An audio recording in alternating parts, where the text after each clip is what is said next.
Hi, ഇന്ന് പപ്പായ ഹൽവയാണ് ഉണ്ടാക്കുന്നത്. അപ്പം അതിനായിട്ട് ഞാൻ വലിയൊരു പപ്പായ മുറിച്ചെടുത്തതാണിത്.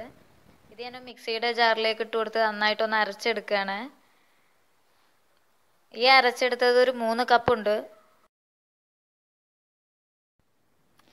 ഒരു പാൻ വെച്ച് അതിലേക്ക് ഞാൻ 1.5 ടീസ്പൂൺ നെയ്യ് ഒഴിച്ച് കൊടുത്തിട്ടുണ്ട്.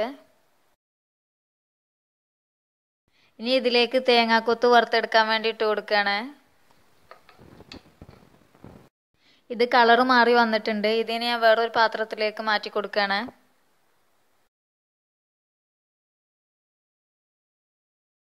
ഇനി അതേ പാനിലോട്ട് തന്നെ പപ്പായ പേസ്റ്റ് ചേർത്ത് കൊടുക്കുകയാണ്. എന്നിട്ട് നന്നായിട്ടൊന്ന് ഇളക്കി കൊടുക്കുക.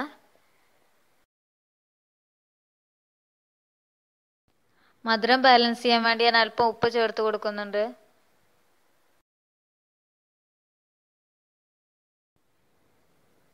ഇനി ഒരു പാത്രത്തിലേക്ക് 2 ടേബിൾ സ്പൂൺ കോൺഫ്ലവർ ചേർത്ത് അതിലേക്ക് 1/4 കപ്പ് പാലൊഴിച്ച് നന്നായിട്ടൊന്ന് മിക്സ് ചെയ്ത് കൊടുക്കുകയാണ്.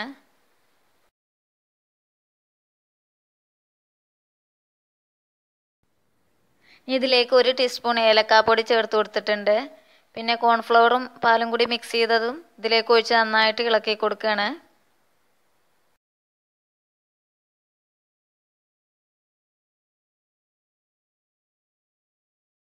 ഇനി ഇതിലേക്ക് ഞാൻ 1/2 കപ്പ് പഞ്ചസാരയാണ് ചേർത്ത് കൊടുക്കുന്നത്. എന്നിട്ട് നന്നായിട്ട് മിക്സ് ചെയ്യുക.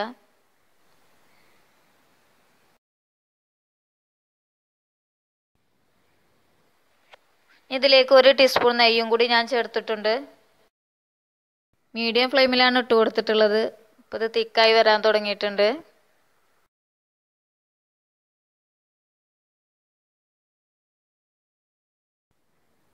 ഇതിലേക്ക് 1 ടീസ്പൂൺ നെയ്യും കൂടി ചേർത്ത് നന്നായിട്ട് ഇളക്കി കൊടുക്കുകയാണ്.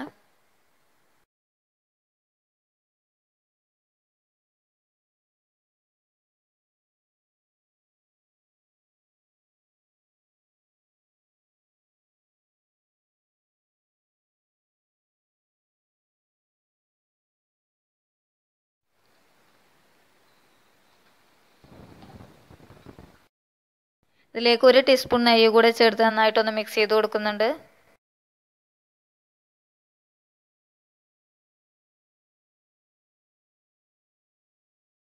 ഈ നേരത്തെ വറുത്ത് വെച്ചിട്ടുള്ള തേങ്ങാക്കൊത്ത് ഇട്ട് നന്നായിട്ടൊന്ന് മിക്സ് ചെയ്ത് കൊടുക്കുകയാണ്.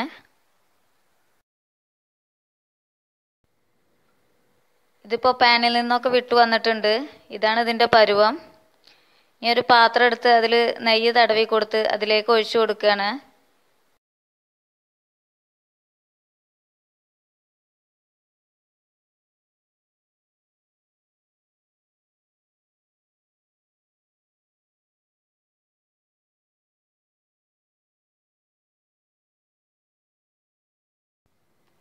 ഇതിൻ്റെ മുകളിലേക്ക് ഞാൻ ബദാം കട്ട് ചെയ്തത് ഇട്ട് കൊടുക്കുകയാണ്.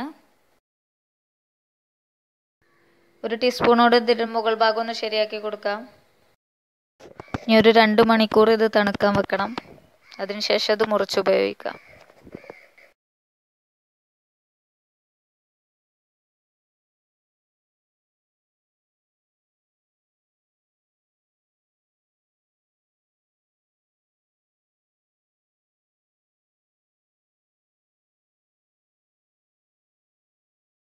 വീഡിയോ ഇഷ്ടമായാൽ ലൈക്ക് ചെയ്യാനും സബ്സ്ക്രൈബ് ചെയ്യാനും മറക്കരുത്.